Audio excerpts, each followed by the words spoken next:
সাভার, আমিনবাজার, আশুলিয়া ও ধামরাই অঞ্চলের অধিকাংশ ইটভাটারই পরিবেশ ছাড়পত্র নেই। আবাসিক এলাকায় এ ধরনের অবৈধ ভাটা বন্ধ করার দাবি তুলেছেন এলাকাবাসী। সাভার নামাগ্যান্ডা ইটভাটা থেকে বিস্তারিত জানাচ্ছেন প্রতিনিধি কামরুজ্জামান। কামরুজ্জামান, আপনি এখন কোথায় আছেন এবং ছাড়পত্রবিহীন ইটভাটা কিভাবে চলছে? ধন্যবাদ মেহেদী। আমি এই মুহূর্তে রয়েছি একদম যে নামাগ্যান্ডার যে ইট ভাটার একদম উপরেই রয়েছি, কিন্তু আমি এখানে কিন্তু সাভার ঢাকার অদূরেই, এবং ঢাকার অদূরেই শহর কেন্দ্রিক যে ভাটাগুলি চলছে এটি কিন্তু আসলে খুবই মারাত্মক এবং হুমকির মুখে পড়ছে সাভারের আশেপাশের মানুষগুলি। যেহেতু বেশিরভাগ ভাটাগুলোই কিন্তু সাভার, ধামরাই, আশুলিয়ার বিভিন্ন ভাটাতেই কিন্তু বেশিরভাগ ছাড়পত্র নেই, এভাবেই চলছে অহরহ।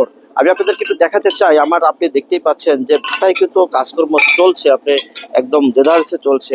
এই যে ইট ভাটার যে বিষাক্ত কালো ধোঁয়া ও বর্জ্যে, আসলে এখানে কিন্তু বেশিরভাগই কিন্তু বয়োবৃদ্ধ এবং শিশুরা কিন্তু হুমকির মুখে পড়ছে আশেপাশের। এছাড়াও সাভারের যে আশেপাশের বিভিন্ন যে ইট ভাটার কারণে কিন্তু শ্বাসকষ্ট, ঠান্ডাজনিত বা নানা রকম রোগ কিন্তু আসলে মানুষের ফুসফুসজনিত রোগের অনেকেই সমস্যা হচ্ছে। এছাড়াও আমরা আপনাদেরকে একটু আগে হয়তো ফুটেজে দেখিয়েছি যে কিভাবে ইটের ভাটার ভিতর থেকে ইট বের করছে এবং ইট দিচ্ছে, এবং আপনারা দেখতেই পাচ্ছেন যে কয়লা দিয়ে কিন্তু ইট পোড়ানো হলেও সাভারের যে আশেপাশে কিন্তু এটা একটা মহল্লা, এখানে আশেপাশে কিন্তু মানুষের বাড়িঘর, এর ভিতরেও কিন্তু ইট ভাটাগুলো চলছে এইখানে।